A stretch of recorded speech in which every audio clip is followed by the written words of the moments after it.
باب قول الله ونزع الموازين القسط ليوم القيامة وأن أعمال بني آدم وقولهم يوزن. وقال مجاهد القسطاس أو القسطاس العدل بالرومية، ويقال القسط مصدر المقسط وهو العادل، وأما القاسط وهو الجائر. قال حدثنا أحمد بن رشاب قال حدثنا محمد بن خزيل عن عمارة بن القعقاع عن أبي زرعة عن أبي هريرة رضي الله تعالى عنه قال قال النبي صلى الله عليه وسلم: كلمتان حبيبتان إلى الرحمن خفيفتان على اللسان ثقيلتان في الميزان سبحان الله وبحمده سبحان الله العظيم. جزاك الله خيرا، أحسنت، بارك الله فيك. إن الحمد لله نحمده ونستعينه ونستغفره ونعوذ بالله من شرور أنفسنا ومن سيئات أعمالنا. من يهده الله فلا مضل له ومن يضلل فلا هادي له. وأشهد أن لا إله إلا الله وحده لا شريك له وأشهد أن محمدا عبده ورسوله. يا أيها الذين آمنوا اتقوا الله حق تقاته ولا تموتن إلا وأنتم مسلمون.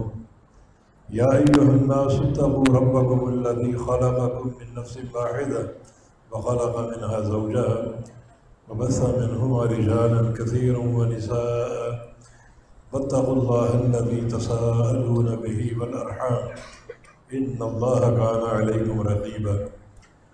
يا أيها الذين آمنوا اتقوا الله وقولوا قولا سديدا يصلح لكم أعمالكم ويغفر لكم ذنوبكم ومن يطع الله ورسوله فقد فاز فوزا عظيما.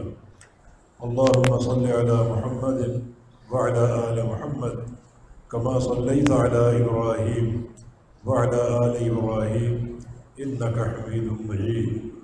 اللهم بارك على محمد وعلى آل محمد كما باركت على إبراهيم وعلى آل إبراهيم إنك حميد مجيد. سبحانك لا علم لنا إلا ما علمتنا إنك أنت العليم الحكيم.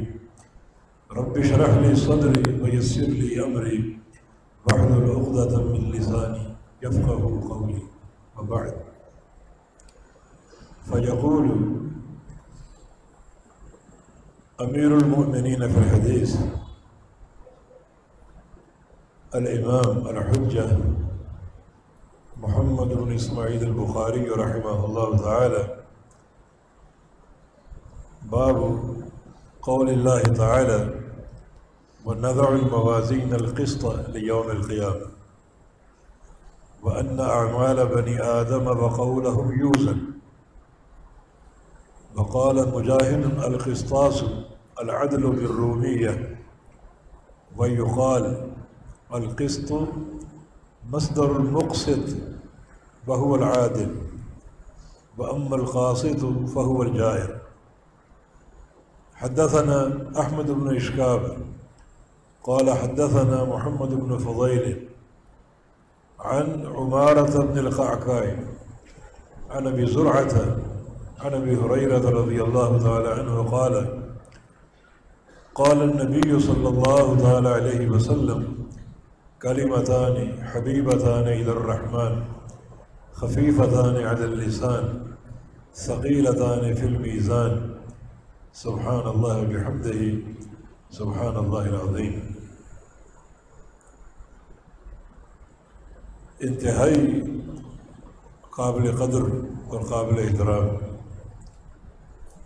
مدیر المعہد السلفی فضیلت الشیخ ابراہیم بھٹی حافظہ اللہ تعالی اور دیگر تمام مشائخ اعظام علماء کرام اور دل سے عزیز طلباء کرام اور معزز حاضرین گرامی قدر، اس وقت جو صورتحال ہے اس کا تقاضا یہ ہے کہ پروگرام میں اختصار کا پہلو اختیار کیا جائے۔ ایک وائرس پوری دنیا میں پھیلا ہوا ہے، اللہ تعالیٰ کی شان ہے، اور پوری دنیا سمٹی ہوئی ہے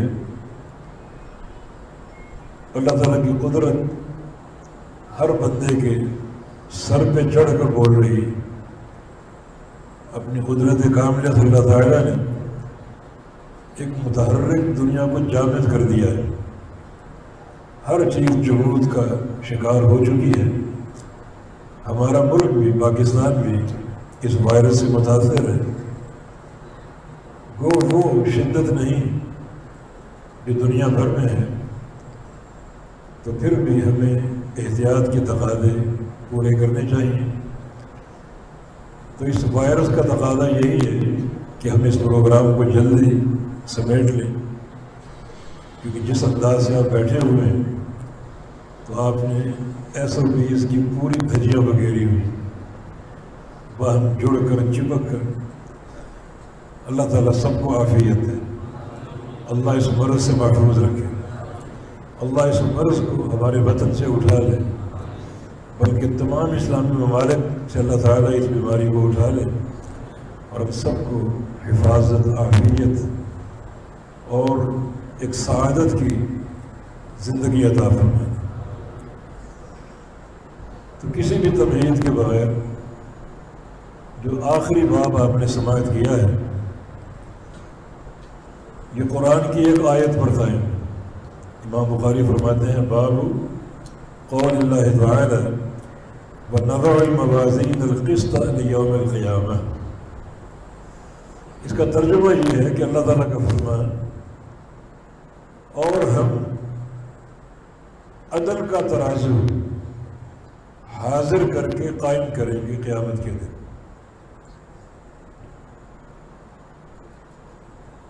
لیوم القیامہ، اس آیت کریمہ میں سے صرف ایک حرف پر فی الحال بات کرتے ہیں، باقی مباحث کو چھوڑ دیتے ہیں، اور وہ ہے لیوم القیامہ کی لام۔ بس لام پر تھوڑی سی بات کر کے اور کچھ حدیث کے بارے میں گزارشات پیش کر کے بات کو سمیٹ لیتے ہیں۔ اور ہم عدل کا میزان قائم کریں گے لیوم القیامہ۔ اس میں لام کے دو معنی ہیں، یا تو یہ لام بمعنی ظرف ہے، فی کے معنی، فی یوم القیامہ، کہ قیامت کے دن میں ہم عدل کا میزان قائم کریں گے، عدل کا ترازو قائم کریں گے۔ بظاہر یہ ایک خبر ہے، لیکن اس کی گہرائی میں جائیں تو رونگٹے کھڑے ہو جاتے ہیں۔ اخروی حساب کا بڑا مہیب اور خوفناک یہ مرحلہ ہے۔ تو یا تو یہ لام بمعنی فی ہے، پھر یہ جملہ ظرف کے معنی میں کہ قیامت کے دن میں ہم عدل کا ترازو قائم کریں گے،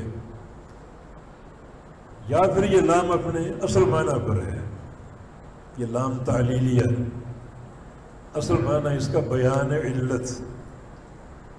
اب معنی یوں بنے گا، جب یہ لام تعلیلیہ ہوگا تو مضاف معذوف ہوگا، تقدیر عبارت یوں بنے گی وَنَضَعُ الْمَوَازِينَ الْقِسْطَ لِحِسَابِ يَوْمِ الْقِيَامَةِ، لِحِسَابِ يَوْمِ الْقِيَامَةِ، اور ہم عدل کا ترازو قائم کریں گے۔ کیوں؟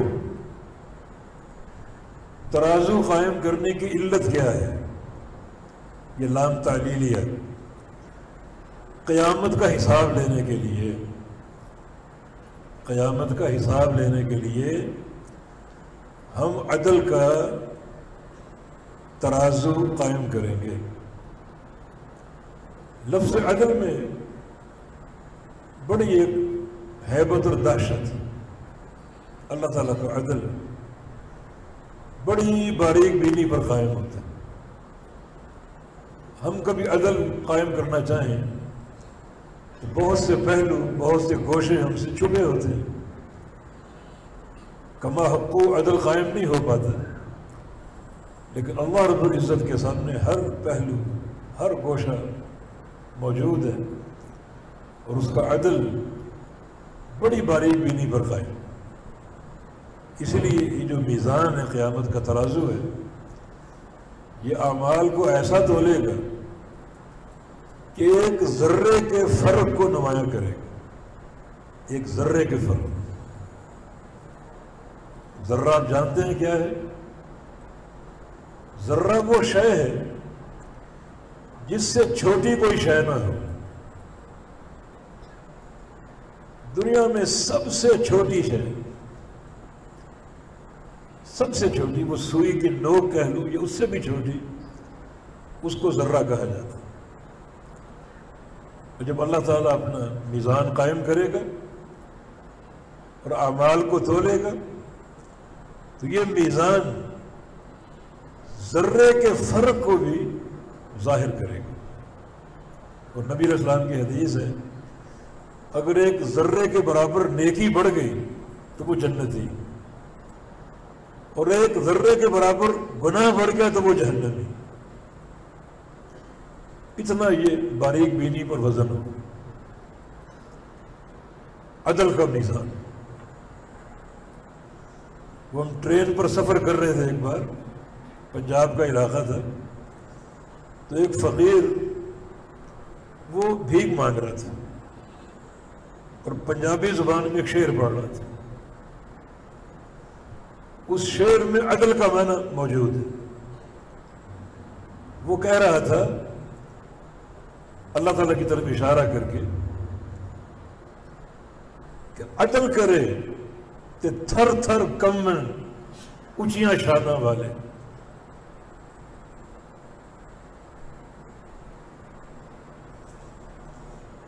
عدل کرے تے تھر تھر کمن اونچیاں شاناں والے۔ اگر اللہ تعالیٰ عدل پر آ گئے تو کیا دنیا کے ملوک اور رؤساء تھر تھر کانپے۔ اور فضل کرے تے بخشے جاون میں ورگے منہ کالے۔ اور اگر وہ فضل پر آ جائے تو مجھ جیسے روح سیاہ بھی بخشے جائیں۔ تو یہ میزان عدل ہے جو ایک ذرے کے برابر فرق کو بھی ظاہر کرے گا۔ ہم آگے بتائیں گے کہ اس کی تیاری ہم نے کیسے کرنی تاکہ اس مرحلے میں ہم کامیاب ہو جائیں، کیونکہ یہیں سے جنت اور جہنم کے گروہ روانہ ہوں گے۔ اور یہ مرحلہ جب شروع ہوگا تو نبی علیہ السلام کے فرمان کے مطابق حلت الشفاعت، اللہ تعالیٰ گناہ گاروں کے لیے شفاعت کو بھی حلال کر دے گا کہ میرے انبیاء، میرے مرسلین شفاعت کریں ان گناہ گاروں کی بخشش کی اور میں ان کو معاف کروں۔ اتنا یہ مہم مرحلہ ہے۔ سیدنا انس بن مالک رضی اللہ عنہ نے نبی علیہ السلام سے ایک استدعا کی، ایک آرزو لے کر آئے،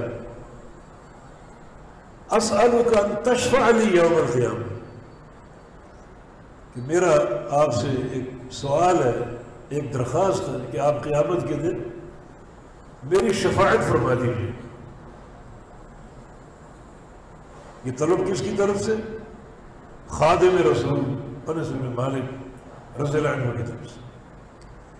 فرمایا کہ انی فاعل انشاءاللہ، انس ٹھیک ہے میں تیری شفاعت کروں گا۔ جناب انس نے اگلا سوال کر دیا، این اجدک یوم القیامہ، کہ قیامت کے دن جب سارے اولین و آخرین جمع ہوں گے اور یہ میدان محشر مخلوق سے بھرا ہوگا،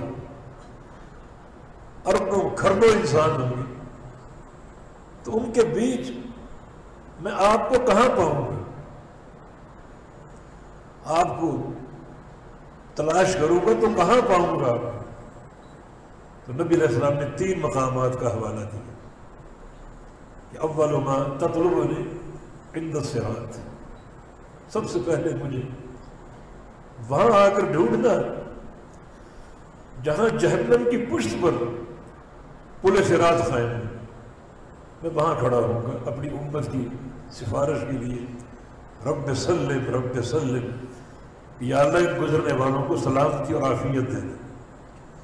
اور اگر وہاں نہ ملوں تو پھر قریب ہی ایک منزل ہے عند المیزان، جہاں یہ ترازو قائم ہے، جہاں اعمال تولے جائیں گے۔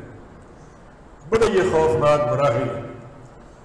تو سفارش کے لیے، دعا کے لیے، یا میں پل صراط کے پاس ملوں گا اور یا اس ترازو میزان کے پاس، اور اگر یہاں بھی نہ ملوں تو پھر تیسرا ٹھکانہ عند الحوض، حوض کوثر کے پاس، جہاں میں نے اپنی امت کو جام کوثر پیش کیا۔ تو اس حدیث سے بھی یہ بات واضح ہوتی ہے کہ یہ مرحلہ بڑا گمبھیر ہے، بڑا خوفناک ہے، جس کی تیاری کر کے جانے کی ضرورت ہے، اور وہ تیاری کے امور ہم اختصار سے آپ کو بتائیں گے۔ اب دوبارہ اسی لام پر آتے ہیں، ہم عدل کا ترازو قائم کریں گے۔ کیوں؟ یہ لام تعلیلی ہے، قیامت کے حساب کے لیے۔ یا اللہ یہ حساب اعمال کا وزن کر کے کیوں؟ تو نے 5 نمازیں فرض کی ہیں، تو نمازوں کی گنتی کر لے کہ میرے بندے تیری عمر 60 سال تھی اور 60 سال کی اتنی نمازیں بنتی ہیں، وہ پیش کر، نکال۔ 60 سال کے اتنے روزے بنتے ہیں، وہ نکال، ثابت کر۔ تجھے میں نے اتنا مال دیا، اس مال کا جو حساب لگائے تو اتنی زکوٰۃ بنتی، وہ ثابت کر۔ ایک پیسہ بھی معاف نہیں کروں گا، نکال وہ زکوٰۃ۔ یہ سارے اعمال محدود ہی ہیں، گنتی کے، تو گن کے حساب لے لیے جائے۔ ان کو تولنے کا معنی کیا ہے؟ حساب گن کر لے لیا جائے۔ بس یہ لام تعلیلیہ بڑا یہ قابل غور ہے۔ میں حساب کی منزلیں بہت ہیں، مراحل بہت ہیں، یہ سب سے خطرناک مرحلہ ہے۔ تمہارے اعمال کی گواہی زمین بھی دے گی، سارے اعمال کی۔ تم نے جو کچھ کیا اس زمین کے پشت پر کھڑے ہو کر کیے۔ یومئذ تحدث اخبارها، اپنی خبریں یہ بیان کرے گی۔ تمہارے اعمال کی گواہی تمہارے اعضاء دیں گے۔ الیوم نختم علی افواہہم، زبانوں پر مہر لگا دیں گے۔ وتکلمنا ایدیہم وارجلہم، تمہارے ہاتھ بولیں گے، تمہارے پاؤں بولیں گے۔ یہ بھی حساب و کتاب کا مرحلہ۔ تمہارے اعمال کی گواہی وہ رجسٹر دیں گے، وہ نامہ اعمال جو فرشتے لکھ رہے ہیں۔ دائیں کندھے پر نیکیوں کا فرشتہ بیٹھا اور بائیں کندھے پر گناہوں کا۔ جب تک انسان زندہ ہے اس کے اعمال لکھے جائیں۔ جب مر جائے گا وہ صحیفہ اعمال جو ہے بندے کے گلے میں لٹکا دیا جائے، قبر میں ساتھ لے کر جائے۔ اعمال صالحہ ہوں گے تو وہ نیکیاں ایک اچھے چہرے، خوبصورت چہرے کی شکل دھار لے، بندے کی تنہائی دور ہوگی، انسیت کا سامان پیدا ہوگا، محبت تقسیم ہوگی۔ اور اگر برے اعمال ہوں گے تو وہ ایک انتہائی خطرناک، قبیح، بدہیبت اور انتہائی بدحیت چہرے کا روپ دھار لے گا، جو مزید اس کے خوف کو بڑھائے گا۔ یہ کھول دیے جائیں، اقرا کتاب کفا بنفسک الیوم علیک، خود پڑھ دے اپنا نام ہے۔ اور پھر انسان، ہر انسان کے ساتھ قیامت کے دن 2 فرشتے مقرر ہوں۔ ایک فرشتے کو سائق کا نام دیا گیا اور ایک کو شہید۔ یہ 2 فرشتے ہر بندے کے ساتھ ہیں۔ سائق کا کام کیا ہوگا؟ سائق کا معنی ہانکنے والا، جو اس کو ہانکتا ہوا اللہ تعالیٰ کے سامنے پیش کرے، کوئی مفر نہیں، کوئی جائے فرار نہیں، ہانکتا ہوا لے جائے گا، اللہ تعالیٰ کے سامنے لا کر کھڑا کر دے۔ اور دوسرا شہید، جو اس کے اعمال کی کرتوتوں کی گواہی دیتا ہوا ہے، یہ بندہ جو جا رہا ہے یہ ایسا اور یہ ایسا اور یہ ایسا. سارے اہل موقف سنیں، یہ بھی مراحل ہیں انسان کے، اعمال کی گنتی ہو رہی. اللہ تعالیٰ آج کے دن کا مالک ہے اور وہ اپنے عدل کی پوری حجت قائم کرے گا، بندہ انکار نہیں کر سکے.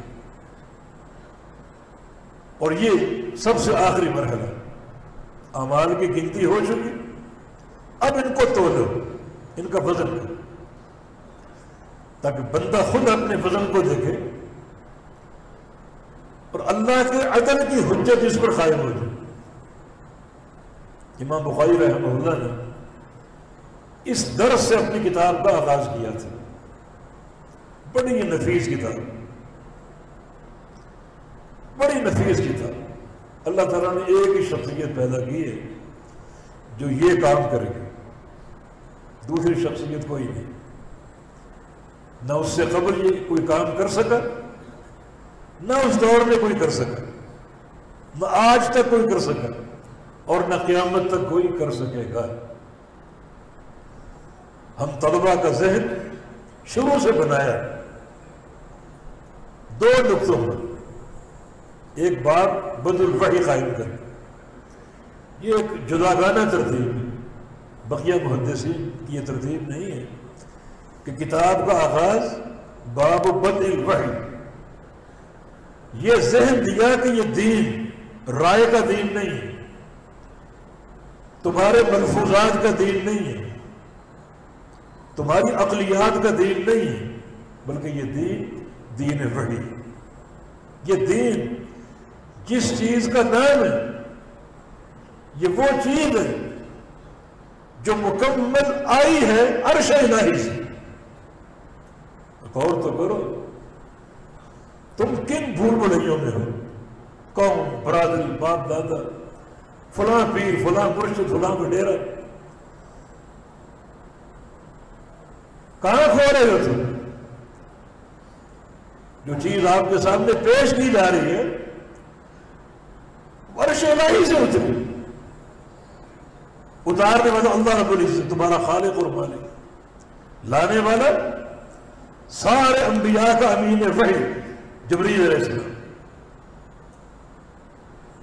اور جس دل پر لایا وہ قلب اطہر، پوری کائنات کے سردار محمد مصطفیٰ علیہ السلام. تم کہاں کھو رہے ہو؟ امام بخاری نے آغاز کتاب سے یہ ذہن دی، یہ تربیت کی، کسی بھول میں مت رہنا، پچھتاؤ گے، بڑی مار پڑے گی اگر اپنے عقیدے میں، عمل میں اللہ کی وحی کے منہج سے سرک کے دائیں بائیں گھوم گے. جتنا گھومو گے صراط مستقیم سے بھٹکتے جاؤ گے، دور ہوتے جاؤ. اور جس قدر اس اللہ کی وحی کو تھامو گے اسی قدر حق پر صراط مستقیم پر قائم رہو. امام بخاری کا یہ دعویٰ نہیں تھا، پوری صحیح بخاری اس بات پر شاہد عدل ہے. امام بخاری ہر مسئلہ، وہ عقیدے کا ہو، عمل کا ہو، اخلاقیات کا ہو، معیشت کا ہو، معاملات کا ہو، ہر مسئلے کو حل کیا کتاب اللہ سے اور سنت رسول اللہ سے. یہ دعویٰ نہیں. اس کتاب کے ہزاروں تراجم، ہزاروں ابواب اس موقف پر شاہد عدل ہے. اور امام بخاری کے موقف کی پوری تائید کریں. طلبہ جانتے ہیں کتنے گہرے استنباطات. محدثین کو اعتراف کرنا پڑا، کتاب حدیث کی ہے مگر اس کتاب کو پڑھنے والا محدث بھی بنتا اور فقیہ بھی بنتا. یہ کتاب فقیہ کا ہے، فقیہ بنانے والی ہے. اور کتاب و سنت مبنی ہے ہر مسئلے کا. اس بات کو ثابت کی، پھر باب قائم کر کے نیچے جو حدیث لائے اس حدیث میں علماء مطابقت کے لیے پریشان. اس حدیث کا باب سے کیا تعلق ہے؟ میں کہتا ہوں کوئی تعلق نہیں. دور دور کی یہ کوڑیاں لانا کوئی اس کا فائدہ نہیں، کوئی تعلق نہیں، بلکہ یہ دوسرا نقطہ ہے جس پر امام بخاری ہماری تربیت فرمائے۔ وہ حدیث امیر المومنین عمر بن خطاب رضی اللہ عنہ کی نبی علیہ السلام کا فرمان انما الاعمال بالنیات وانما لکل امرئ ما نوى، کہ سارے اعمال کی صحت اور قبولیت نیت پر۔ انما یہ کلمہ حسر ہے، حسر کا معنی یہی بات ہے اور کوئی بات نہیں، اور کوئی بات نہیں۔ اگر چاہتے ہو تمہارے اعمال درست ہوں، تمہارے اعمال صحیح ہوں، عند اللہ قابل قبول ہوں، تو ان اعمال کی بنیاد نیت ہے، اخلاص۔ ریاکاری ہوگی برباد۔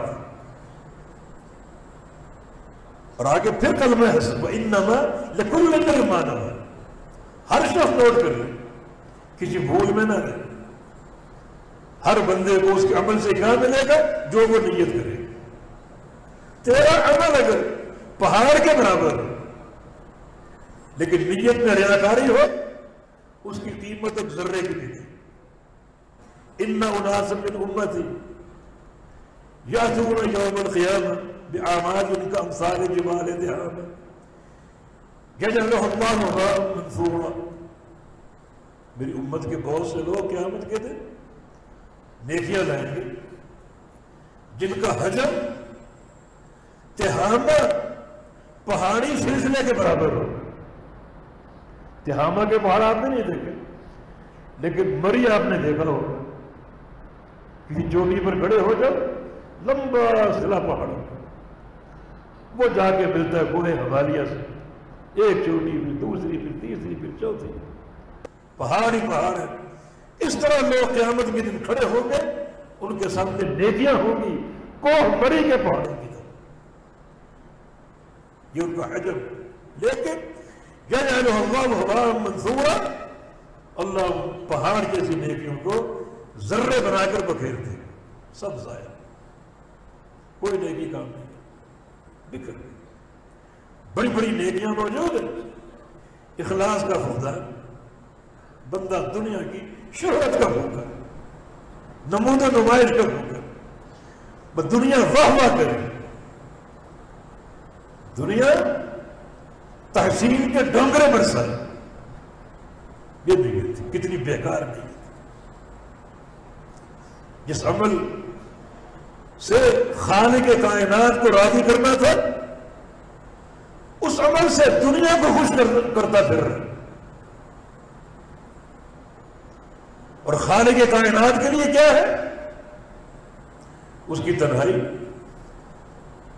دنیا کے سب میں پارسا ہے، اور تنہائی میں چھان چھان کر بنا کرتا۔ اللہ ابن قیم کے الفاظ کے مطابق یا من جعلت اللہ احوج الناظرین الیہ، بندے تجھ پر افسوس، تجھے جتنے دیکھنے والے ہیں ان میں سب سے کم تر تو نے اللہ کو بنا دیا۔ فلاں کام نہیں کرنا باپ دے کر، فلاں جرم نہیں کرنا استاد دے کر، فلاں جرم نہیں کرنا پولیس دیکھ رہی، فلاں جرم نہیں کرنا بھائی دیکھ رہا، اور جہاں کوئی نہیں دیکھ رہا، تنہائی صرف اللہ دیکھ رہا ہے، وہ سارے فلاں فلاں فلاں کام کر رہے ہیں۔ مانا ان سارے دیکھنے والوں میں سب سے کم تر مقام تیرے نزدیک اللہ رب العزت ہے۔ یہ خالق اور مالک کی قدر ہے، یہ تو نے اپنے خالق اور مالک کا وقار پہچانا، یہ تربیت امام بخاری کی۔ یہ دین دو بنیادوں پر قائم ہے، ایک وحی پر، دوسرا اخلاص پر۔ امام بخاری اپنا پورا جو سفر تھا صحیح بخاری کا انہی پر قائم ہے۔ دونوں بنیادیں امام بخاری کے ذہن میں تھے، اور آج کتاب کا اختتام ہو رہا ہے انہی دو بنیادوں کے ساتھ۔ جو عدل کا میزان قائم کریں گے، اعمال تولیں گے، تو کیوں تولیں گے؟ انہی دو چیزوں کو چیک کرنے کے بندے کے اعمال کے ڈھیر لگے ہوئے، اب ان کو تولو۔ یہ قیامت کا وزن جو ہے وہ عمل کے ظاہر پر قائم نہیں ہوگا، یہ دنیا کا ترازو نہیں ہے۔ دنیا کے ترازو میں جو چیز آپ نے ڈال دی وہ آپ کو توڑ کر دکھا دے گا۔ جناب یہ 10 تولہ سونا ہے، یہ 20 من لکڑیاں ہیں، 40 من یہ چاول ہے، وہی توڑ کر دکھا دے گا۔ قیامت کا میزان نہیں۔ رب سمین لا یذر عند اللہ جناح بعوضہ، قیامت کے دن بہت سے لوگ آئیں گے بھاری بھرکم قدامت اپنے اعمال لے کر، اللہ فرمائے گا ڈال دو ان کو ترازو، اعمال سمیت ان کو ترازو میں ڈال، تولے جائیں گے تو ان کا وزن ایک مچھر کے پر کے برابر بھی نہیں ہوگا۔ آخرت کا ترازو وہ اعمال کو تولے گا ان دو بنیادوں کے ساتھ، یہ جو عمل آ رہے ہیں ان میں اخلاص ہے یا نہیں، سنت رسول کی اتباع ہے یا نہیں، یہ ہے لحساب یوم القیامہ۔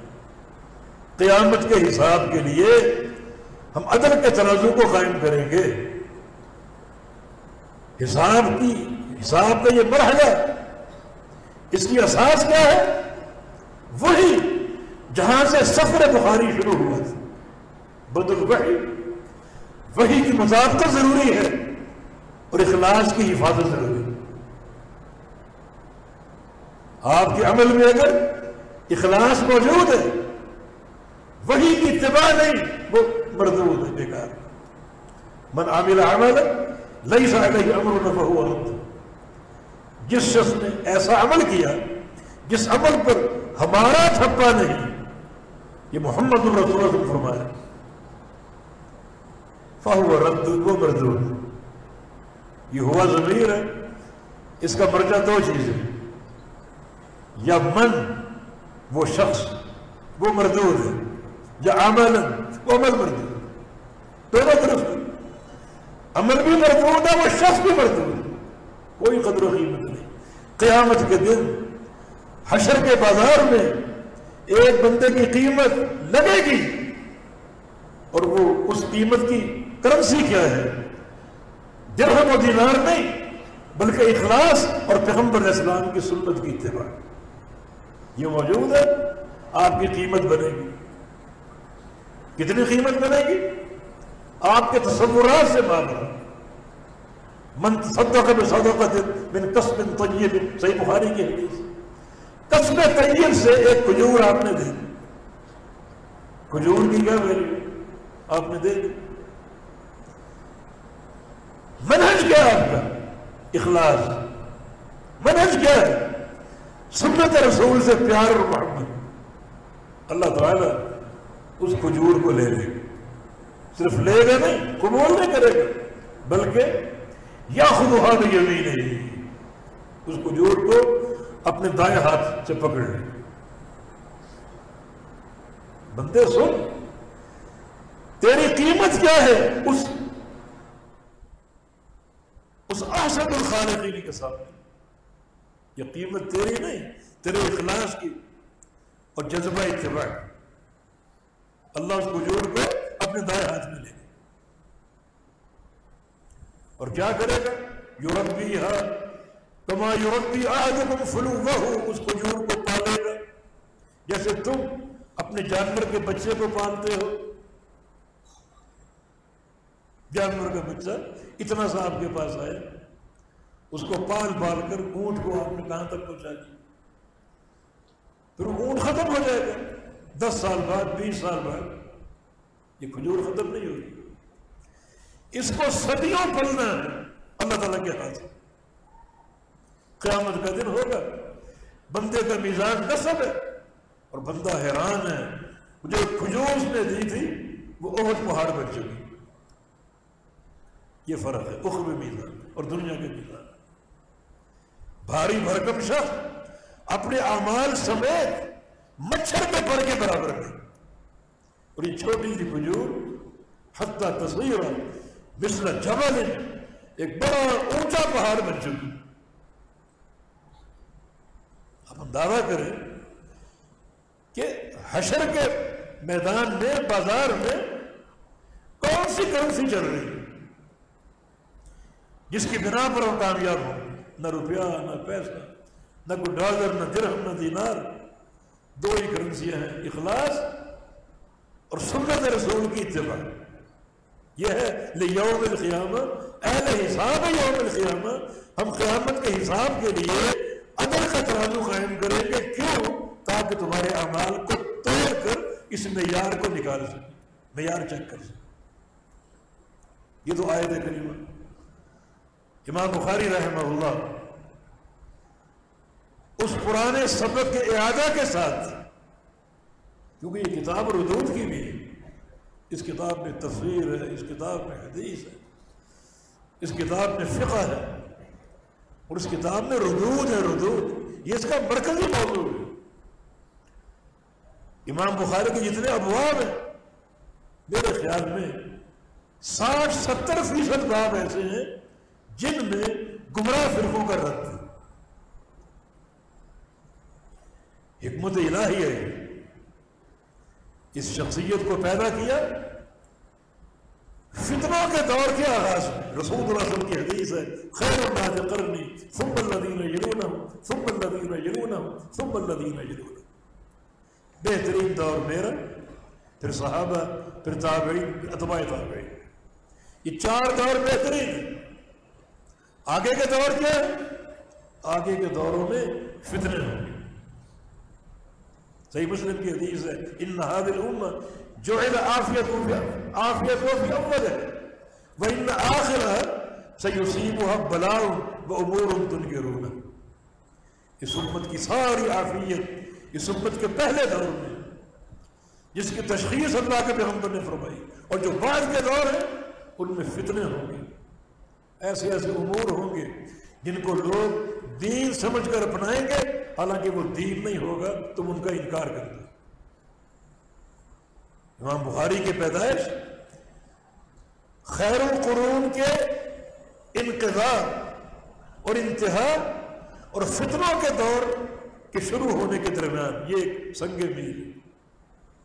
اللہ تعالیٰ کی حجت ہر دور کے لیے موجود ہے. نبی علیہ السلام کی حدیث ہے، ہر صدی میں اللہ ایک شخص کو پیدا کرے گا جو امت کے دین کی تجدید کرے گا، مجدد ہوگا اس امت کا، تاکہ یہ دین قائم رہے، مٹنے نہ پائے. ہر دور میں حجت الہیہ قائم. اب فتنے شروع ہوئے، اللہ نے حجت قائم کر دی. کس ذریعے سے؟ ہر چیز لکھی. تیسرا مرحلہ، اب کائنات میں جو کچھ ہے، حتیٰ کہ قطرے کا گرنا، درخت کے پتے کا جھڑنا، وہ تقدیر میں لکھا ہوا اور اس کے مطابق ہی ہو رہا. اس کے مطابق ہی ہو رہا. ایک ذرے کا فرق نہیں، ایک لمحے کا فرق نہیں. ہمیں کب پتہ چلے گا کہ تقدیر میں کیا لکھا ہوا ہے؟ جب وہ چیز ہو جائے. اس سے قبل نہیں. وہ اللہ کا راز ہے. اس راز کو کوئی نہیں جانتا، اس راز پر کوئی مطلع نہیں. جب ایک چیز ہو جائے تو ہمارا یہ ایمان ہم کہیں کہ یہ اللہ کی تقدیر کا فیصلہ ہے. کوئی چیز جب وہ ہو جائے ہمارے سامنے تو ہم اس حقیقت کا اظہار کریں، تاکہ ہمارا تقدیر پر ایمان ثابت ہو کہ اللہ کی تقدیر میں یہ لکھا ہوا تھا. اور چوتھا مرحلہ یہ ہے کہ یہ نہ سمجھو کہ جو کچھ ہو رہا ہے اس نوشتہ تقدیر کے مطابق ہو رہا ہے، مگر وہ ہونا اللہ کی مشیت سے خارج نہیں ہے. اللہ کی مشیت بھی وہی ہے. یہ سارا کارخانہ دنیا کا اللہ کی خلق ہے، اور اللہ کے کارخانے میں اس کی مرضی کے بغیر ایک پتہ بھی نہیں گرتا. اس کی مشیت ہے، ہر چیز اس کی مشیت سے ہو رہی ہے. تو قدریہ علم سابق کے منکر ہیں. جب انہوں نے سابق کا انکار کر دیا تو کتابت بھی ختم ہو گئی، مشیت بھی ختم ہو گئی، تقدیر بھی ہوئی. ان کا مقابلہ جبریہ نے کیا، اسی تیزی کے ساتھ، اسی شدت کے ساتھ. آپ گیند سے کھیلتے، گیند کو دیوار پہ آہستہ مارو تو آپ کے پاس آہستہ آئے، اور پوری قوت سے مارو تو بڑی تیزی سے آئے.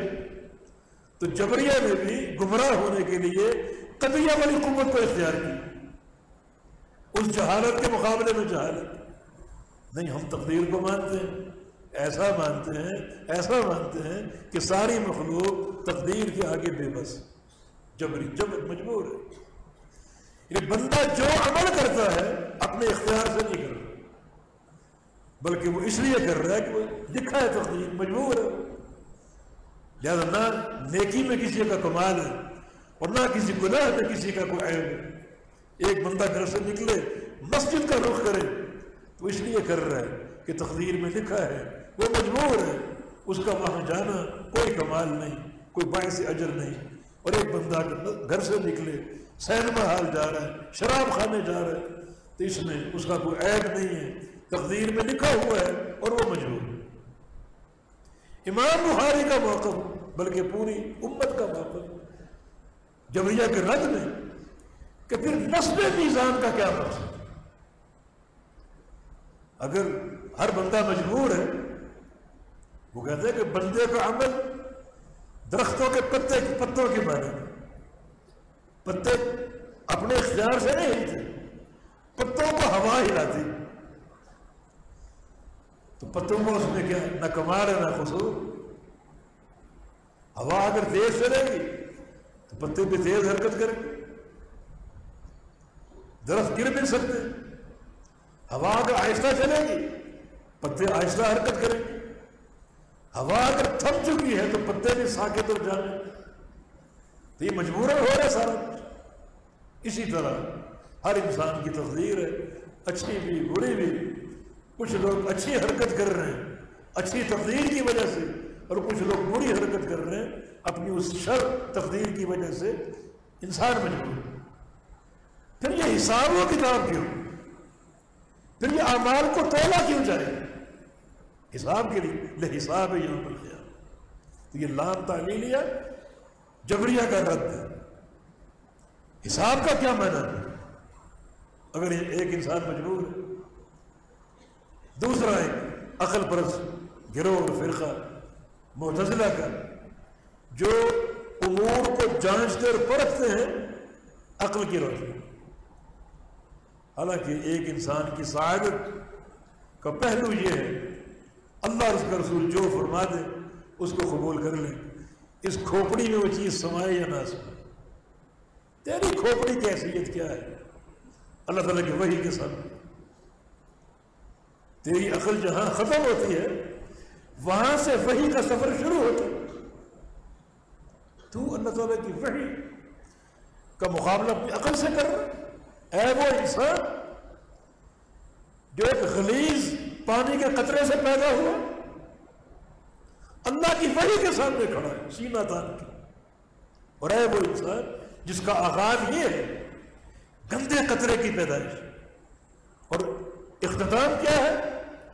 جب قبر میں جائے گا مٹی سے مل کر غلاظت کا ڈھیر بن جائے، اندر کا گند اس کا نکل کر مٹی میں شامل ہو کر تو غلاظت کا گندگی کا ڈھیر بن جائے گا۔ یہ تیرا انجام، اور تو کھڑا ہے اللہ تعالیٰ کی وحی کے ساتھ کہ جناب یہ وحی عقل میں نہیں آئی۔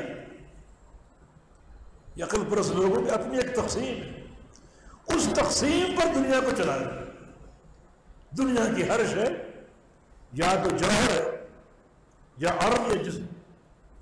جوہر وہ جو باقاعدہ جسم ہو اور اپنے سہارے پر قائم، عرض وہ جس کا جسم کوئی نہیں۔ جس چیز کا جسم نہ ہو وہ اپنی ذات پر قائم نہیں ہو سکتی، اسے سہارے کی ضرورت ہے۔ اور جسم تیسری چیز وہ عرض کو اٹھا دے، وہ سہارا مہیا کر دے۔ تو ساری جو ایک دنیا کا نظام ہے، اشیاء ہے، یا وہ جوہر ہے یا وہ عرض ہے یا وہ جسم، اپنی اس مظلومہ تقسیم پر انہوں نے اعمال کو آراز قرار دیا۔ اعمال کا جسم نہیں ہے، نمازیں ہیں، روزے ہیں، مانوی چیزیں۔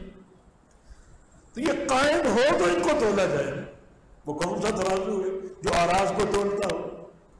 یہ ان کی بیمار عقل کی ایک خامہ فرسائی سمجھ لو، بیمار عقل کی ایک اختراع سمجھ لو کہ اعمال آراز ہیں اور ترازو آراز کو نہیں تول سکتے۔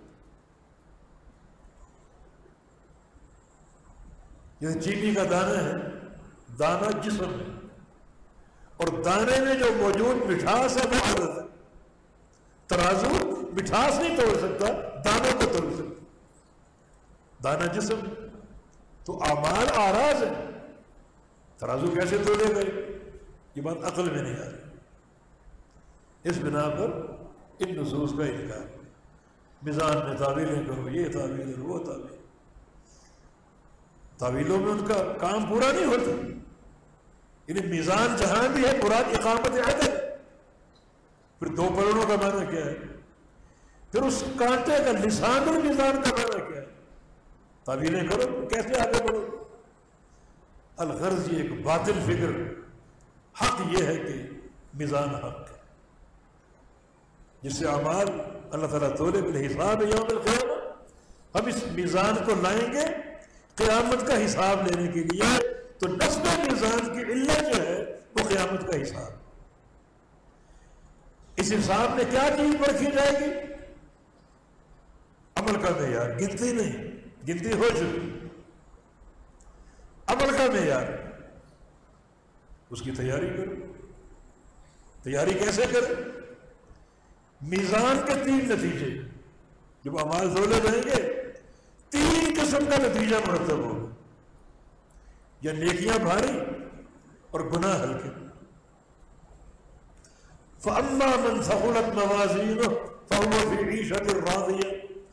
اگر یہ پلڑا نیکیوں کا بھاری پڑ گیا تو بڑی پسندیدہ زندگی، بڑی پسندیدہ اہل جنت، اب تم اس میں ہمیشہ جوان رہو گے، نعمتوں سے پروردہ رہو گے، کوئی ناغہ نہیں ہوگا، کوئی تعطل نہیں آئے گا، دائمی اور ابدی حیات ہوگی، موت نہیں آئے گی، بڑی عیشت راضی۔ کب؟ جب نیکی بھاری پڑ جائے۔ کتنی بھاری پڑ جائے؟ جتنی مرضی، چاہے ایک ذرے کے برابر کیوں نہ ہو، اور یا پھر گناہ بھاری پڑ جائے، کتنے؟ ایک ذرے کے برابر۔ وَأَمَّا مَنْ خَفَّتْ مَوَازِينُهُ فَأُمُّهُ هَاوِيَةٌ وَمَا أَدْرَاكَ مَا هِيَ نَارٌ حَامِيَةٌ۔ اس کا ٹھکانہ جہنم کا گڑھا، آگ سے بھرا ہوا، کیا جانو یہ گڑھا کیا ہے، بڑا خوفناک اور خطرناک۔ یہ دو نتیجے جو قرآن نے ذکر کی، نیکیاں بھاری ہیں، ایک ذرے کے برابر کیوں نہ ہو وہ جنتی، گناہ بھاری ہیں، ایک ذرے کے برابر کیوں نہ ہو وہ جنتی۔ تو پھر اس کا ایک تقاضا ہے، اور وہ تقاضا یہ ہے کہ ہر نیکی انجام دے اور کسی نیکی کو حقیر نہ جائے۔ نبی علیہ السلام نے اس نہج پر صحابہ کی تربیت کی اور یہ پیغام ہمیں دیا۔ ایک سائل نے کہا یا رسول اللہ صلی اللہ علیہ وسلم میرے دل میں سختی ہے، اس کا علاج کیا ہے؟ فرمایا کہ لا تحتقر من المعروف شیئا، کسی نیکی کو حقیر نہ جائے۔ تو اس کا معنی یہ ہے کہ چھوٹی سے چھوٹی نیکی آ جائے اسے کر گزرو، یہ نہ سوچو کہ یہ نیکی میرے معیار کی نہیں، میرا لیول اونچا ہے، یہ نیکی چھوٹی ہے، یہ نیکی چھوٹے چھوٹے لوگوں کا کام ہے، میں نہ کروں۔ نہیں، یہ سوچ کر کرو کہ ہو سکتا ہے یہی نیکی میرے وزن کے فرق کا ذریعہ بنے، کیونکہ یہ فرق ایک رائی کے دانے کے برابر بھی ظاہر ہے۔ یہ نیکیاں کرتے جاؤ۔ نبی علیہ السلام کی معروف حدیث ہے 40 خصلت 40 خصلت اعلیٰ منیحۃ العنز، چھوٹے چھوٹے کام 40، ان کا آپ نے تعین نہیں کیا، تعین نہیں کیا۔ جو بندہ ان میں سے ایک کام کرنے میں کامیاب ہو جائے وہ جنت ہے۔ ہر چھوٹا کام کرو۔ یہ محدثین نے بعد مثالوں کا ذکر کیا، مثلا دائیں ہاتھ سے کھانا، دائیں ہاتھ سے پینا، دائیں ہاتھ سے کوئی چیز دینا، دائیں ہاتھ سے کوئی چیز لینا، ہر کام میں دائیں ہاتھ کا استعمال۔ یہ سوچ کر کرو کہ ہو سکتا ہے یہ دائیں ہاتھ کا استعمال ان 40 خصائل میں سے۔ مسجد میں داخل ہونا، دائیں ہاتھ کو آگے بڑھا کر مسجد کی دعا پڑھنا، نکلنا بائیں ہاتھ کو باہر نکال کر اور نکلنے کی دعا پڑھنا، اس طرح باتھ روم میں جانا بائیں ہاتھ کو آگے بڑھا کر اور نکلنا دائیں ہاتھ کو دائیں پاؤں کو بڑھا کر دعا پڑھنا، آتے ہوئے جاتے ہوئے چھوٹے چھوٹے کام۔ کسی نے چھینک ماری الحمدللہ کہا، یرحمک اللہ کہنا، یہ سوچ کر تو ہو سکتا ہے یہ خصلت بھی ان 40 لوگوں میں سے کر گزرو۔ اور ممکن ہے یہ خصلت تمہارے وزن اعمال کے موقع پر نیکیوں کو پیڑوں کو بھاری کر دے، چاہے وہ ثقل اور وزن ایک ذرے کے برابر ہو۔ یہ دو نتیجے، نیکیاں بھاری ہو گئی جنت، گناہ بھاری ہو گیا جہنم۔ تیسرا نتیجہ یہ ہے کہ برابر برابر، نیکیاں اور گناہ برابر برابر، فرق نہیں ہے کوئی بھی۔ یہ اصحاب الاعراف ہے، نہ جنت میں نہ جنت۔ یہ تیسرا ٹھکانہ ہوگا قیامت کے دن، اللہ تعالیٰ اس ٹھکانے میں ان لوگوں کو ڈال دے گا جن کی نیکیاں گناہ برابر برابر، اصحاب الاعراف۔ کب تک رہیں گے؟ جب تک اللہ چاہے۔ پھر اللہ تعالیٰ اپنے نبی کی شفاعت سے انہیں اس ٹھکانے سے نکال کر جنت میں منتقل کر دے۔ تو پھر تقاضا کیا ہے اس کا؟ اس کا تقاضا توحید کی مضبوطی، کیونکہ نبی کی شفاعت عقیدہ توحید کے بغیر حاصل ہو نہیں سکتی۔ اسعد الناس بشفاعتی یوم القیامہ من قال لا الہ الا اللہ خالصا من قلبہ۔ قیامت کے دن میری شفاعت ان لوگوں کو نصیب ہوگی جو سچی اور خالص توحید پر قائم۔ اصحاب الاعراف، اللہ کے نبی شفاعت فرمائیں گے اور آپ کی شفاعت سے یہ لوگ جنت میں داخلے کے مستحق بنے۔ تو پھر تقاضا کیا ہے؟ اعمال کی کثرت، اخلاص کے ساتھ اور سنت کی اتباع کے ساتھ۔ اور تقاضا کیا ہے؟ عقیدہ توحید کا رسوخ، عقیدہ توحید کی پختگی اور مضبوطی، تاکہ اگر اصحاب الاعراف میں سے ہے تو اللہ کے نبی کی شفاعت نصیب ہو جائے، اس شفاعت سے جنت کا داخلہ حاصل ہو جائے۔ یہ لیوم القیامہ، یہ قیامت کے حساب کے لیے ہم میزان کو قائم کریں گے۔ تو اس انداز سے اس کی تیاری کریں، توحید کو پختہ کریں، بلکہ توحید ایک ایسا عمل ہے جو سب سے زیادہ اس میزان کو بوجھل کرے گا۔ اخلاق کا بھی ذکر، اخلاق حسنہ، اخلاق حسنہ سے بھی نبی اسلام کی حدیث ہے اثقل شیء فی المیزان الخلق الحسن۔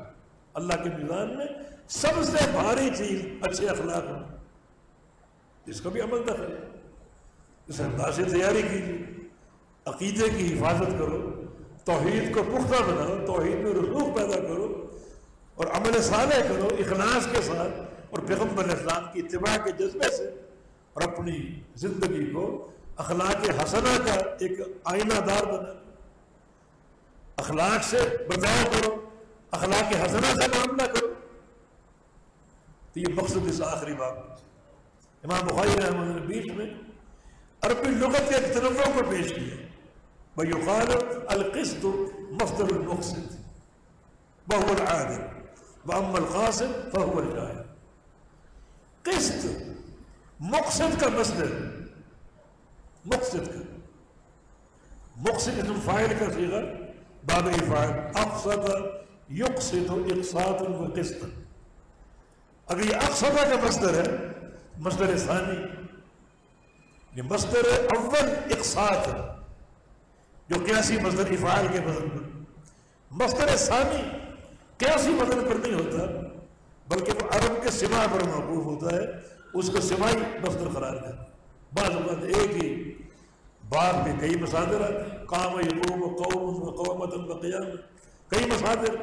اس طرح اقصد یقصد اقصادا وقسطا، اگر یہ مصدر ثانی ہے تو اس کا ایک تعبیر بحذف زوائد ہے، یہ بھی قواعد کے تحت ہے۔ یا یہ مصدر ثلاثی باب کا ہے، ثلاثی مجرد کا، قصد یقصد قسطا۔ تنوع لغت عرب کا یہ ہے، یہ مادہ ایک ہی ہے، قاف سین طا، لیکن مصادر کی تبدیلی معنی کو تبدیل کر رہی ہے۔ لغت عرب بڑی گہری لغت ہے، میرے عزیز طلبہ اس پر محنت کرو۔ دیکھو نا، مصادر کا تنوع، معنی تبدیل ہو رہی، اس کی مثالیں موجود۔ اب باب وجد یجد، ایک ہی باب ہے، وجد یجد، اس کا مصدر اگر وجوداً ہو تو معنی اور ہے، اور اس کا مصدر اگر وجدانن ہو تو معنی اور اس کا مصدر اگر وجدن ہو تو معنی اور اس کا مصدر اگر موجودتن ہو تو معنی بات ہے کہ مگر مصادر کی تبدیلی معنی کو تبدیل کر دے. اس طرح جو افعال ہیں ان افعال کے صلات کا علم حاصل کرو. یہ صلہ کی تبدیلی بھی معنی کو تبدیل کر دیتے ہیں. دعا لہو کا معنی اور ہے، دعا علیہ کا معنی اور ہے، اور دعا ہو کا معنی اور. دعا یدعو بغیر صلہ کے متعدی ہو تو معنی اور ہے، اور اگر صلہ اس کا لام آ جائے معنی اور ہے، صلہ اس کا علا آ جائے تو معنی اور. اور یہ ملحدین جو اللہ کے دیدار کا انکار کرتے قرآن میں صریح وجوہ یومئذ ناظرہ الی ربہا ناظرہ، اب وہ اس کی تعبیر کرتے ناظرہ بمعنی منتظر، چہرے قیامت کے دن تر و تازہ ہوں گے رب کا انتظار کرنے والا، رب کا انتظار کرنے والا. یہ معنی جہالت ہے. یہ ناظرہ ناظرہ بمعنی انتظار ہے، مگر ناظرہ کے دو استعمال ہے. ایک ہے ناظرہ ہو بغیر صلہ کے، یہ معنی انتظار، اور ایک ہے ناظرہ الیہ، اس کا معنی کیا کرو رعا دیکھنا. ناظرہ الہ کا معنی اور ہے اور ناظرہ ہو کا معنی اور. ہمارے اس دور کے ایک مجدد بنے پھرتے ہیں، وہ اس حق میں لکھتے ہیں کہ عورتوں کو مارنا نہیں چاہیے. یہ ہلکا پھلکا مار سکتے ہیں. جو عورتیں نافرمان ہوں قرآن نے ان کے 3 مرحلے بیان کیے. ان کی تھوڑی بہت پٹائی کرو تاکہ راہ راست پر آ جائے. پھر بھی راہ راست پر نہیں آئی تو بستر جدا کر دو کہ جاؤ نکل جاؤ یہاں سے، دوسرے کمرے میں جا کے سو، بستر جدا کر دو. پھر بھی اگر راہ راست پر نہ آئے تو طلاق دے دو. 3 مرحلے. تو مارنا فضربوہن، مارنا. اب وہ اس بات کے خلاف ایک تحریک انہوں نے بپا کی عورتوں کے مارنے کے خلاف. کچھ بازاری اور کچھ عہد حاضر کی مثقفہ عورتوں کی ایک خوشنودی حاصل کرنے کے لیے، ان کے جھمکنے کو اکٹھا کرنے کے لیے کہ مارنے کے خلاف. ارے قرآن کا حکم تو فضربوہن کا کیا کرو؟ وہ کہتے ہیں اس کا معنی ہے عورتوں کو چلتا کر دو کچھ وقفے کے لیے، مہینے 2 مہینے کو الگ کر دو، بیچ دو، چلا دو. کیونکہ ضربہ کا معنی چلانا بھی آتا ہے. ضربہ فی الارض، اضربوا فی الارض، یضربون فی الارض، زمین میں چلنا. اس عقل کے اندھے کو ضربہ کا جو تنوع ہے باعتبار صلہ کی وہ معلوم نہیں. ضربہ ہو کا معنی اور ضربہ فی کا معنی اور. فضربوہن یہ ضربہ فعل جو ہے بغیر صلہ کے متعدی، اس کا معنی مارنا، اور جو چلنے کا معنی وہ ضربہ فی ہے. جہاں بھی ضربہ معنی مشاء ہے وہاں یہ فی کے صلہ کے ساتھ یضربون فی الارض، اضربوا فی الارض. دیکھو نا یہ صلہ کا علم نہیں تو کس طرح وہ ایک جہالت کا ثبوت ہے. محنت کی ضرورت ہے. اب دیکھیں ان قاصد یقصد قسطن کا معنی اور اقصد یقصد اقصاد کا معنی اور. قاصد کا معنی اور ہے، مقصد کا معنی اور. قاصد کا معنی ظالم، وَأَمَّا الْقَاسِدُونَ فَكَانُوا لِجَهَنَّمَ حَطَبًا. قاصد جہنم کا ایندھن، اور مقصد کا معنی عدل کرنے والا، عدل کرنے والا. المقسطون علی منابر من نور عن یمین الرحمن. جو مقصد ہیں عدل کرنے والے وہ نور کے منبر پر ہوں گے رحمان کے دائیں طرف قیامت کے دن. مقصد تو قاصد بمعنی ظالم ہے، مقصد بمعنی عادل ہے. مادہ ایک ہے لیکن آپ معنی تنوع دیکھیں. ایک معنی آسمان ہے، دوسرا معنی زمین. یہ لغت عرب بھی کہہ رہا ہے، اس لیے بڑی محنت کے ساتھ لغت عرب کو حاصل کرنا چاہیے. اور صحیح بخاری پڑھنے والے اس بات کی گواہی دیں گے کہ امام بخاری رحمہ اللہ نہ صرف یہ کہ تفسیر کے امام تھے، نہ صرف یہ کہ حدیث کے امام تھے، نہ صرف یہ کہ فقہ کے امام تھے، بلکہ لغت کے بھی امام تھے. بعض جگہ لغوی مسائل بڑا علمی انداز سے، میٹھے انداز سے 70 دو سطروں میں حل کر دیا. تو یہ ایک الگ علمی بحث تھی، یعنی قاصد اور مقصد کا فرق. یعنی قاصد اگر معنی ظالم ہے تو اصل میں جو باب قاصد ہے ثلاثی مجرد کا، اس کی خاصیت جو ہے وہ ہے سلب ماخذ. سلب ماخذ قاصد کا معنی کرو گے سالمہ منہ قسط، سلب القسط یہ ظلم ہے. اور اقسط میں اعطائے ماخذ، اعطائے ماخذ. اکرم کا معنی اس کو اعطاہ اکرامہ، تو اقسط اعطائے ماخذ اعطاہ قسطہ، اس کو اس کا عدل دے دیا، اس کا حصہ دے دیا. یہ عدل، حصہ دینا عدل ہے، حصہ چھیننا ظلم ہے. تو قاصد سلب کے معنی میں ہے اور اقسط اعطاء کے معنی میں ہے. تو اس سے یہ فرق جو ہے ان دو کلمات کا، اس کی توجیہ واضح ہوتی ہے. آخر میں امام بخاری کی حدیث ہے جس پر ایک جملے پر امام بخاری کا استدلال قائم ہے. ابو ہریرہ اس کے راوی ہیں اور فرماتے ہیں کہ رسول اللہ صلی اللہ علیہ وسلم کا فرمان. ابو ہریرہ کا ذکر آئے تو اس دعا کا ذکر کرنا لازم ہے تاکہ اس صحابی کی محبت سے ہمارا دل اور لبریز ہو جائے. ایک بار ابو ہریرہ رضی اللہ عنہ نبی علیہ السلام کے سامنے آئے اور آپ نے دعا کی، اللہم احب عبدک ھذا بامہ، اے اللہ اس بندے سے محبت کر اور اس کی ماں سے محبت کر. وَأَحْبِبْهُمَا إِلَىٰ عِبَادِكَ الْمُؤْمِنِينَ، اور ان دونوں کو محبوب بنا دے اپنے مومن بندوں کو. ابو ہریرہ کو اور اس کی والدہ کو اپنے مومن بندوں کا محبوب بنا دے. مانا قیامت تک جتنے لوگ آنے والے ہیں وہ مومن، ان کے ایمان کو پرکھنا ہے. تو جو اس پرکھنے کے معیارات ہیں ان میں ایک معیار ابو ہریرہ کی محبت. یہ محبت اگر موجود ہے وہ ایمان قابل قبول. یہ محبت اگر موجود نہیں ہے تو جاؤ اپنے ایمان کا محاسبہ کرو، خبر لو اپنے ایمان، تمہارا ایمان مشغول ہے. اور یہ الحمدللہ صرف فکر اہل حدیث ابو ہریرہ کی محبت پر قائم. باقی فرق جو ہے کسی نہ کسی اعتبار سے اس صحابی سے کچھ نہ کچھ اپنے دل میں نقص اور عداوت قائم کیے بیٹھے. صرف اہل الحدیث ہیں جن کے دل اس عظیم صحابی کی محبت سے لبریز اور مالا مال. اور یہ حدیث ایمان کا ایک پیمانہ ہے. جس دل میں اس عظیم صحابی کی محبت ہے وہ دل مومن ہے، اور جس دل میں محبت نہیں ہے وہ مومن نہیں ہے، اس کا ایمان مشکوک ہے. اس کو اپنے ایمان کا جائزہ لینا چاہیے، اپنے ایمان کو رجوع کرنا چاہیے. بات ہے کہ رسول اللہ صلی اللہ علیہ وسلم نے فرمایا دو جملے، کلمتان اے جملتان حبیبتان الی الرحمن خفیفتان علی اللسان ثقیلتان فی المیزان. رحمان کو محبوب ہے، زبان پر ہلکے اور میزان میں بھاری. یہ امام بخاری کی دلیل ہے. یہاں دو چیزیں امام بخاری نے ثابت کی. فی المیزان سے میزان کو ثابت کیا رد المعتزلہ، اور ثقیلتان سے وزن کو ثابت کیا. یہ بھاری کیسے ثابت ہوں گے جب تولے جائیں گے؟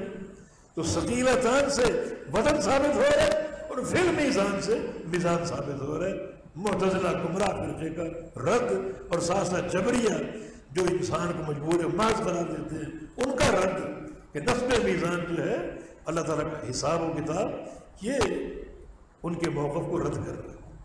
ثقیلتان فی المیزان. تو یہ دو جملے اللہ کے میزان میں بھاری ہیں. رب تعالیٰ کو ان سے محبت ہے، ہم بھی محبت کریں، ان کلمات کو پڑھیں. پھر آسان بھی ہے. جب آسان ہے تو پڑھتے کیوں نہیں؟ ان کلمات کو اپنی زندگی میں روزانہ ایک معمول کے طور پر شامل کریں. 100 بار پڑھو، کیونکہ رحمان کو پیار ہے. ہلکے، اور ہلکے ہونے کے ساتھ ساتھ قیامت کے دن بھاری ہوں گے. یعنی ایک چیز ہلکی بھی اور بھاری بھی، ہلکی باعتبار عمل کے اور بھاری باعتبار جزا کے. یہ شریعت کی سماحت اور وسعت اور برکت. تو ان کلموں کا اہتمام کیجیے. اللہ تعالیٰ کی توفیق سے وہ کلمات کیا ہیں؟ سبحان اللہ و بحمدہ سبحان اللہ العظیم، سبحان اللہ و بحمدہ سبحان اللہ العظیم، بڑے بابرکت کلمات اللہ تعالیٰ نے فرشتوں کو سکھائے. یہ جو ان گنت فرشتے ہیں ان کا ذکر سبحان اللہ و بحمدہ، اور سبحان اللہ و بحمدہ اللہ تعالیٰ کی توحید کامل ہے. سبحان اللہ میں تنزیہ ہے، ایسی تنزیہ جس میں تعطیل نہ ہو، وبحمدہ میں اس بات ہے اس کے کمال کا، اسماء و صفات کا ایسا اس بات جس میں تشبیہ نہ ہو. تو تنزیہ بلا تعطیل و اس بات بلا تشبیہ، یہ دو کلمے پوری توحید کی اساس، پوری توحید، نفی و اس بات. سبحان اللہ میں نفی ہے اور بحمدہ بھی اس بات. دنیا بھری پڑی ان تسبیحات کے ساتھ، تحمیدات کے ساتھ. لہ الحمد فی الاولی والآخرہ، دو ہی جہان، اولا اور آخرہ، دنیا اور آخرہ، اور یہ دونوں جہان اللہ کی حمد سے بھرے ہوئے، اللہ کی حمد سے بھرے. نبی علیہ السلام رکوع سے اٹھتے اللہ کی حمد کس طرح ظاہر کرتے؟ ربنا لک الحمد حمدا کثیرا طیبا مبارکا فیہ مبارکا علیہ کما یحب ربنا ویرضا. اور یہ الفاظ بھی پڑھتے ربنا لک الحمد ملء السماوات وملء الارض وملء ما شئت من شیء بعد. کہ تیری حمد اتنی آسمانوں کو بھر دے، زمینوں کو بھر دے. ہم یہ دو پیمانے جانتے اور کوئی نہیں. یا اللہ اس کے بعد جو بھی تیری مخلوقات تیرے علم میں ان سب کو بھر دے. بڑی وسیع مخلوقات ہیں، ہماری عقل ان کا احاطہ نہیں کر سکتی. ہم نے آسمانوں کو دیکھا، زمینوں کو دیکھا، دونوں بڑی مخلوقات ہیں. اتنی حمد آسمانوں کو بھر دے، زمینوں کو بھر دے. اس کے بعد جو بھی مخلوقات ہیں، وسیع مخلوقات، ان سب کو بھر دے.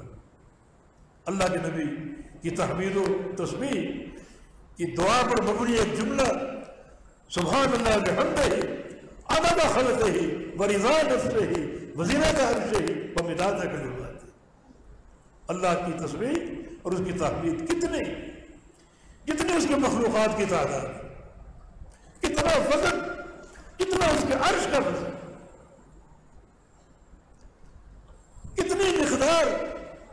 اتنی مقدار جو اللہ کو راضی کر دے.